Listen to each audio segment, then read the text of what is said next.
सबसे पहले मैं चाहूंगा राशिद रिजवी साहब, जिस तरह से आज जोरान ममदानी का मामला छाया रहा, उन्होंने जिस तरह हलफ बर्दारी कुरान, जो उनका आबाई कुरान था, वो जो लाइब्रेरी का कुरान था, वो सब के साथ एक जेस्चर दिया। इसको किस तरह से देखते हैं? ये जेस्चर क्या कहता है? क्या इससे मैसेज क्या है?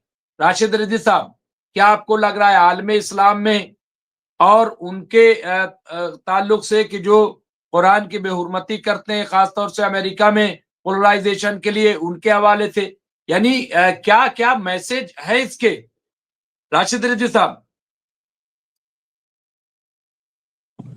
जी मुमताज भाई, एक तरह से इसको आप ये इस नजरिए से देखिए कि उन्होंने अपनी आस्था भी स्पष्ट कर दी है, और दूसरा उन लोगों को उन्होंने चिढ़ाया भी है कि जो लोग इनके ऊपर एज ए मुस्लिम इन पे अटैक कर रहे थे। तो खैर ये छोटी छोटी घटनाएं हैं, बहुत ज्यादा महत्वपूर्ण नहीं है। और अभी आपकी बात चल रही थी, अभी आप बोल रहे थे ईरान के ऊपर। सबसे महत्वपूर्ण चीजें ईरान के ऊपर है। हम लोग जब बात करते हैं मुमताज भाई, तो हम लोग ये देखते हैं कि सूरत हाल क्या चल रही है। जो बड़े बड़े ब्लॉगर्स ब्लॉग लिखते हैं, जो बड़े बड़े जर्नलिस्ट अपनी ओपिनियन देते हैं, तो ऐसा तो नहीं है कि दोनों देश के राष्ट्र अध्यक्ष अपने अंदर की राज की बातें आके उनको बताते हैं। जो हम लोग सामने देखते हैं, तो उसका हम लोग एक कंक्लूजन निकालते हैं, एक मतलब निकालते हैं कि इसका ऐसी ऐसी संभावनाएं हैं। और जो अभी गए थे डोनाल्ड ट्रंप, तो बहुत लोग ये बोल रहे थे कि वो ईरान पे हमले की तैयारी के ऊपर बात करने गए हुए हैं। हम कह रहे थे नहीं, ऐसा नहीं है, वो सीज फायर के सेकेंड राउंड के ऊपर उनके साथ बार्गेनिंग कर रहे होंगे कि हमको क्या क्या चाहिए इसमें। लेकिन एक चीज उसमें और ऐड करिए कि वहां पर तख्ता पलट के लिए जो कोशिशें हो रही हैं, वो चीजें बहुत महत्वपूर्ण है। इसके ऊपर भी मीटिंग हुई है।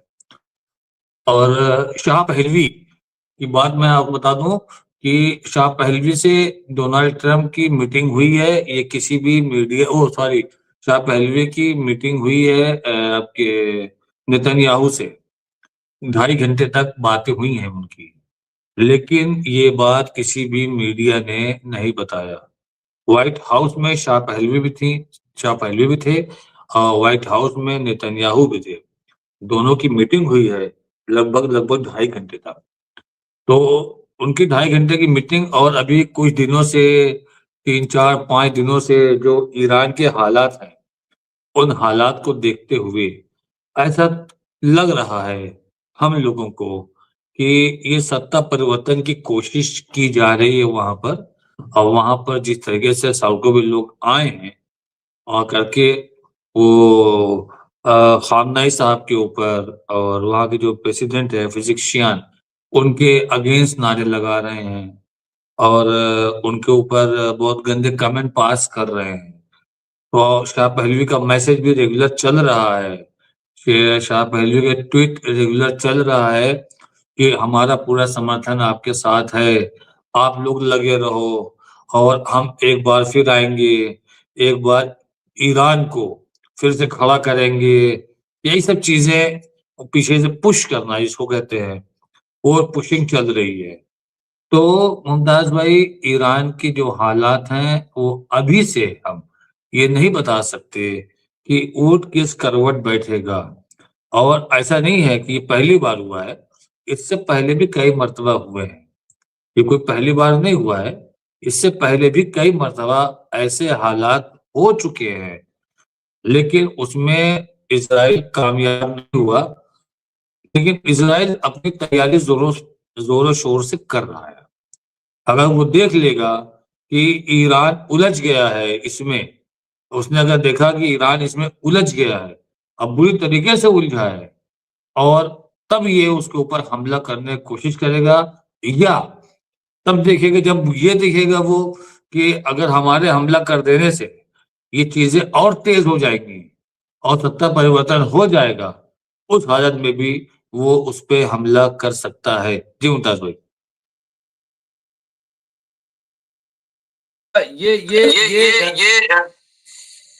बिल्कुल, बिल्कुल लेकिन ये सही है। देखिए खतरा तो है, इनके बयानात पे कोई एतमाद नहीं कर रहा है और ये अच्छा तज्ज़िया आपने किया है कि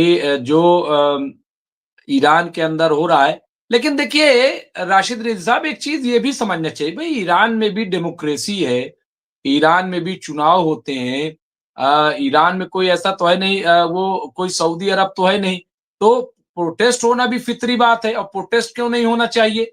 आवाज़ क्यों नहीं उठनी चाहिए? भई गवर्नमेंट को कैसे पता चलेगा कि जो हम कर रहे हैं सही? ऐसा थोड़ी है कि वहाँ पे कोई खुदाई हुकूमत है, खुदाई निज़ाम है।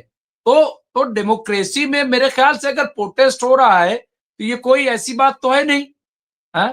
भाई प्रोटेस्ट होना चाहिए।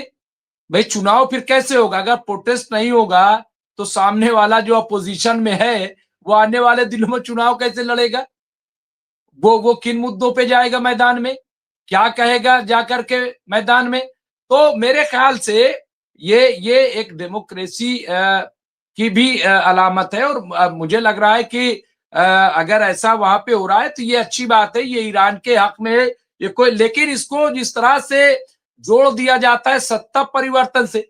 अब हिंदुस्तान में किसान प्रोटेस्ट कर रहे थे, 1 साल तक प्रोटेस्ट चला जिस तरह का भयंकर तरीके से, तो कोई सत्ता परिवर्तन के लिए थोड़ी था।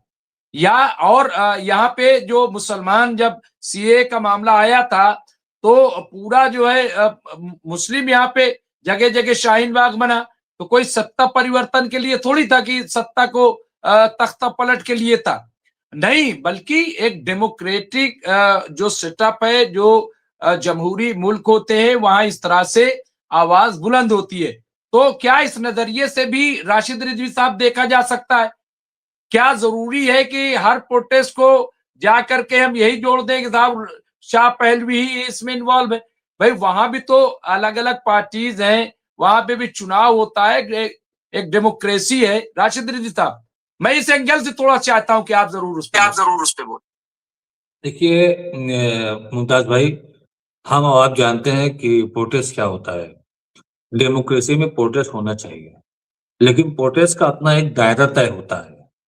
अगर प्रोटेस्ट के दायरे में आ करके इस तरह की बात हो कि गो खामना ए गो फिजिशियन, तो और ये दायरा पूरे देश में बढ़ता जाए, मेरी बातों को ध्यान से सुनिएगा भाई आप, कि ये दायरा अगर पूरे देश में फैलने लगे, तो आप इसको ये नहीं कह सकते कि ये सिर्फ प्रोटेस्ट है। हमारे किसान अपनी मांग लेके दिल्ली आए थे। ऐसा नहीं है कि पूरे भारत के हर राज्यों में किसान ने प्रोटेस्ट किया और प्रोटेस्ट करके मोदी सरकार के खिलाफ कि गो मोदी गो या गो भाजपा गो किया हो।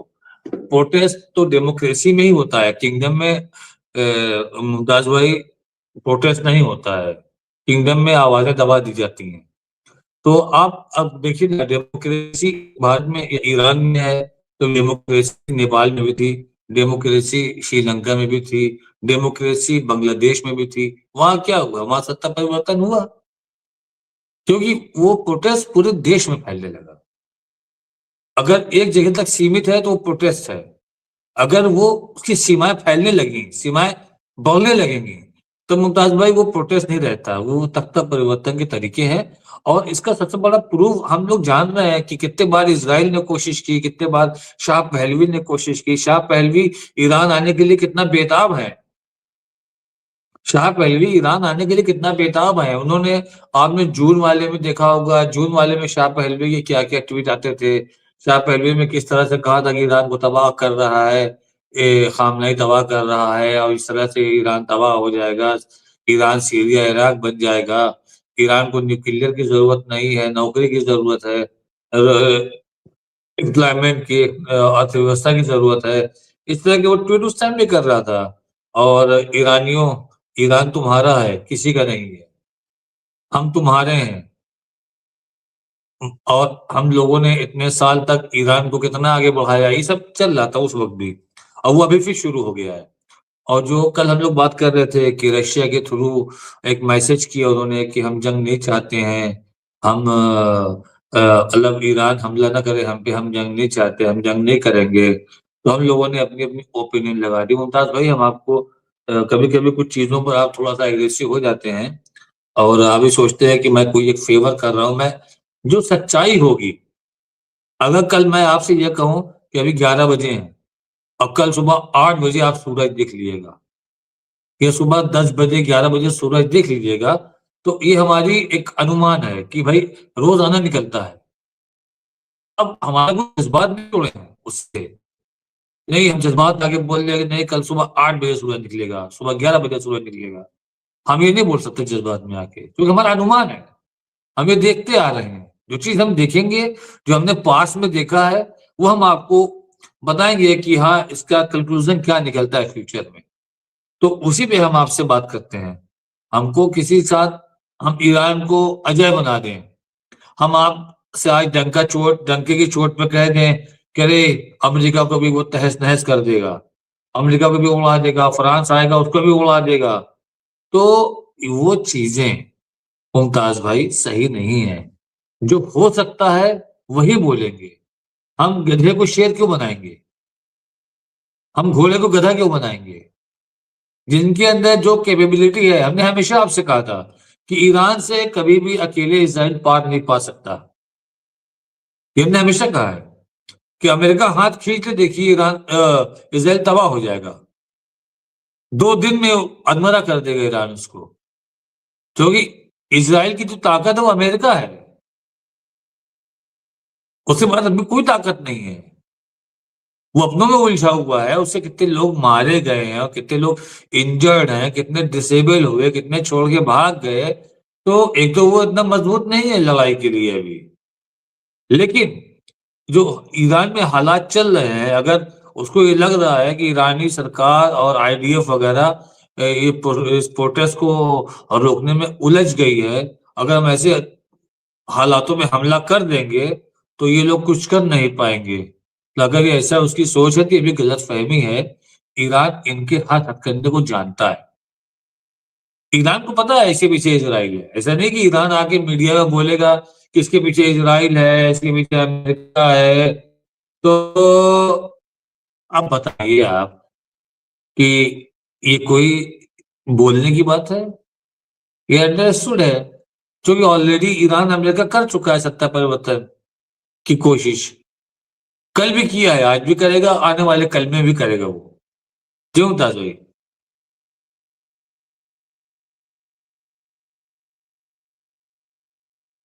बिल्कुल, हम इसमें दो राय नहीं है कि इजराइल लगा हुआ है और जमाने से लगा हुआ है।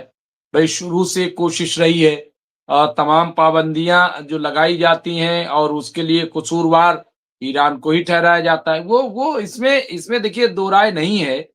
और जाहिर सी बात है कि ईरान को नुकसान भी पाबंदियों से है, लेकिन उन पाबंदियों से सीख करके जिस तरह से ईरान उभरा है उसे भी ईरान के लोग देख रहे हैं। फिर जिस तरह से आज पूरी आलम इस्लाम में अगर हम खास तौर से बात करें, तो जिस तरह की लीडरशिप ईरान की उभरी है, क्या वहां के लोग वो नहीं देख रहे?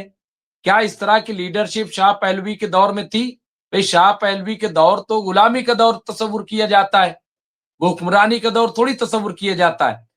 और आज जिस तरह से तो ये तमाम चीजें हैं। बहरहाल मैं जिसकी तरफ आ रहा था, सीरिया के हालात राशिद साहब बहुत खराब हो रहे हैं। सीरिया के हालात जो है बड़े धमाका खेज हैं। क्या कहेंगे, क्या वहां जो मौजूदा जुलानी सरकार है वो कंट्रोल नहीं कर पा रही है? क्योंकि अब वाकयात जो है बढ़ते जा रहे हैं, वहां से रिपोर्टें वैसी नहीं आ रही लेकिन वाकयात बढ़ रहे हैं। क्या क्या लग रहा है राशिद रिजवी साहब?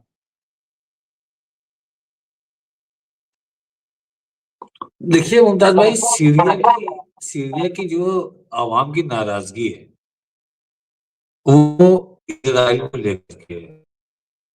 सीरिया की आवाम एक चीज ये जानती थी कि अहमदी निजाद, सॉरी, बशर अल असद, बशर अल असद कुछ भी थे, उन लोगों पे हमला उन्होंने कभी नहीं किया जिन्होंने वहां की सत्ता के खिलाफ साजिश नहीं की। तो बशर अल असद की फोर्स ने कभी भी उन लोगों को डिस्टर्ब ही नहीं किया, न उनके इलाकों को डिस्टर्ब किया, न उनके घर आइजा अकरबा को डिस्टर्ब किया। वो जानते थे, उनको पता है कि जिन लोगों ने सत्ता के खिलाफ साजिश नहीं की वो कभी भी खतरे की लाइन में नहीं आया। लेकिन जो लोग ये हरकतें करते थे, उन्हीं को जेल में डाला जाता था, जिसका प्रोपेगेंडा यूरोप, अमेरिका ये सब बनाते थे कि बशर अल-असद डिक्टेटरशिप कर रहे हैं। वहाँ पर भी डेमोक्रेसी थी। बशर अल-असद चुनाव हुआ, फिर वो चुनाव में अच्छे मार्जिन से जीत करके आए वो। जबकि यूरोप ने, पश्चिम ने पूरा जोर लगा दिया था कि बशर अल-असद सत्ता में ना आ पाए। उसके बाद भी वो जीत करके आए। तो वहाँ की अवाम ने को ये पता है कि जब तक बशर अल-असद थे, तब तक इज़राइल 1 इंच ज़मीन में दाखिल नहीं हो पाता था। लेकिन बशर अल-असद के जाने के बाद इज़राइल ने हमको कितना नुकसान पहुँचाया है और आने वाले दिनों में वो हमको और नुकसान पहुँचाएगा। ये बातें वहाँ अंदर खाने चल रही हैं। एक चीज़ तो ये हो गई। दूसरी चीज़, वहाँ पर कुछ अभी और भी ये मिलिटेंट ग्रुप हैं, जो डिस्टर्ब कर रहे हैं। जैसे कि इनके लोगों ने कुछ अलवी ग्रुप को काफ़ी बुरी तरीके से मारा। एक-एक दिन में 100-100, 150-150 लोगों को मार दिया।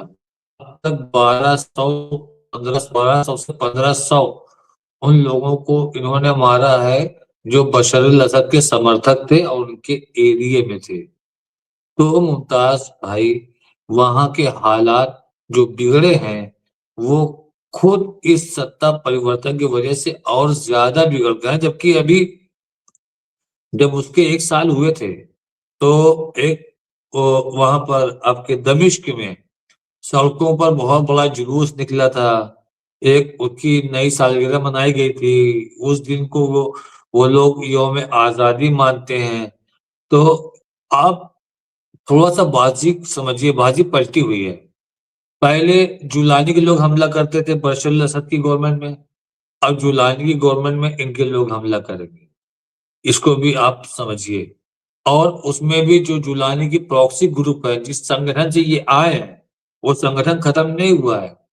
आपने अभी देखा होगा कुछ दिन पहले कि मस्जिद इमाम अली में एक ब्लास्ट हुआ और कई लोग मारे गए। कौन लोग मारे गए? वो शिया मुस्लिम मारे गए थे। किसने मारा था? यही लोग मारे थे। ये तो हमेशा मारते हैं। इनका तो टारगेट ही रहता है मजलिस, मस्जिद, वहीं अटैक करना। जबकि हकीकत तो ये है कि मुसलमान, जो सच्चा मुसलमान है, वो कभी भी नमाज़ियों पे हमला नहीं करता, मस्जिदों पे हमला नहीं करता। अब इनका इस्लाम कहाँ से आता है, कौन से इस्लाम को ये फ़ॉलो करते हैं, वो जाने और उनका खुदा जाने। इसके बारे में हम और ज़्यादा कुछ तज़किया नहीं कर सकते। लेकिन हमने आपसे शायद 3-4 महीना पहले या 5 महीना पहले एक बात रखी थी कि बशर अल-असद का दौर लौट के आएगा, ये आप देखिएगा। बशर अल-असद का दौर लौट के आएगा। अलग बात है कि हम अगर बेसब्री करें और ये उम्मीद करें कि महीने 2 महीने में लौट आए, 4 महीने में लौट आए, 6 महीने में लौट आए, ऐसे नहीं आएगा। धीरे-धीरे वहाँ पर भी इस तरीके की दिक्कतें बढ़ेंगी, वहाँ पर भी परेशानियाँ बढ़ेंगी। उसके बाद पब्लिक इनके खिलाफ आएगी और जब बशर अल-असद की कॉल होगी, तो सबसे पहले वहाँ की आर्मी ही चिल्लाने से कहेगी आप निकल जाओ। वहाँ की आर्मी ही चिल्लाने से कहेगी आप निकल जाओ यहाँ से, वरना पब्लिक जो है आपके घर को घेर के आपको मार देगी। तो जिस तरीके से इनको हटाया गया था, बशर अल-असद को, उसी तरीके से जुलानी को हटा दिया जाएगा। जी मुमताज़ भाई।